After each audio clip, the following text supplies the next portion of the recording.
The fall 2022 season, one of the best anime seasons in a long time, has finally come to an end. And of all the amazing shows that have come out, what did I choose to hyperfixate on? The wholesome spy action comedy? The crazy over-the-top sports anime?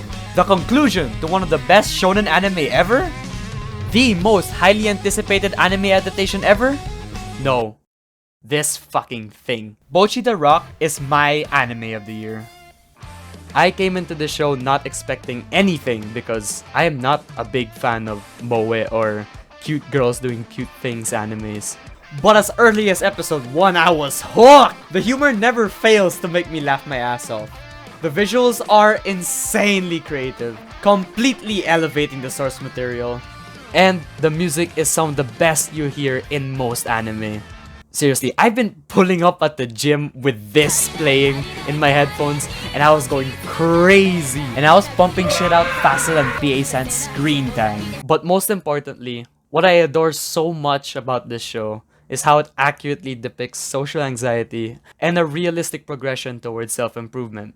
Hitori Goto suffers from a severe case of social anxiety. Haha, literally me, am I right? Come on, that joke's been said a million fucking times. Can you be more original? Oh god, the viewers are gonna hate me, oh god. And yeah, that joke's been severely overused at this point, but man, this show calls me out so hard it hurts. Yes, I have changed my phone wallpaper to get a friend to talk to me about a common interest. Yes, there were a few moments in my life I chose to eat alone out of anxiety. Hell, it was almost the exact same spot. And yes, I've gone through many of the exact same mental gymnastics she does. To put this into perspective, let's compare this to another socially anxious character, Komi-san. Don't get me wrong, Komi-san was a very cute slice of life show, but I kind of wish they did more with it. Komi is not a character supposed to perfectly represent socially anxious people, but more of a cute character you're supposed to love and fall for. And that's fine. I was just hoping we got to see more of her struggles and her attempts at actually getting better at communicating. But who am I kidding? She's socially anxious and popular because of it. I didn't know we were watching a sci-fi here, man. Nah, there was no way I'd ever be able to connect with her as a character. But Bocchi is the peak loser. She overthinks, self-deprecates, is easily carried away by compliments, and is lonely. Guys, she's literally me. Okay, we get it. On a more serious note, Bocchi The Rock doesn't portray anxiety as this really cute quirk that she has to make her waifu bait for the audience. She's a very dull and depressing girl who's always off in her own world, and because of that, struggles to socialize with others.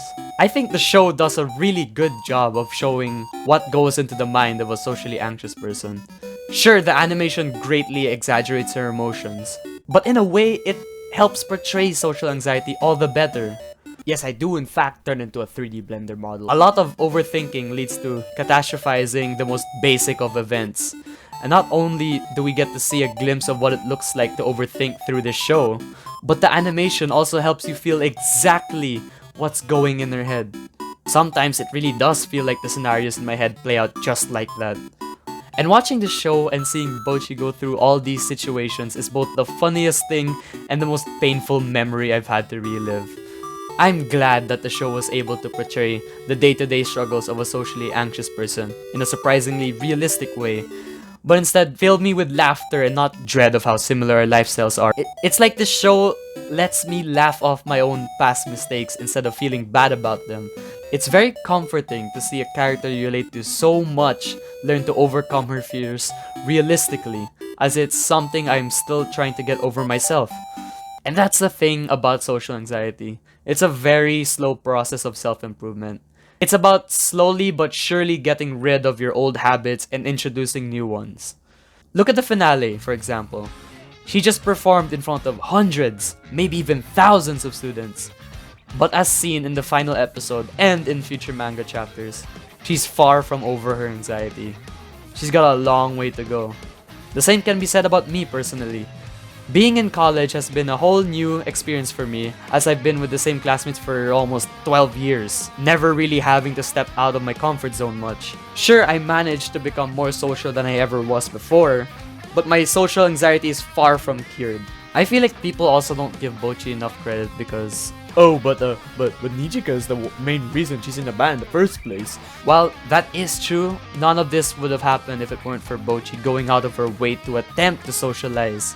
No matter how stupid her idea was in hindsight, we see several moments in the show where Bocchi is even a stronger character than most people could ever be. You can debate that if it weren't for her, the band wouldn't even form to begin with, because they wouldn't even find Kita, or they wouldn't even have a lead guitarist.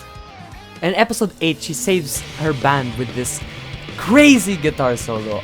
I can't get over it, man. How does a slice of life show have bigger payoff than some shonen animes? She's able to single-handedly inspire and carry their performance when she has to. Even outside of band performances, you can see her slowly progress in each episode.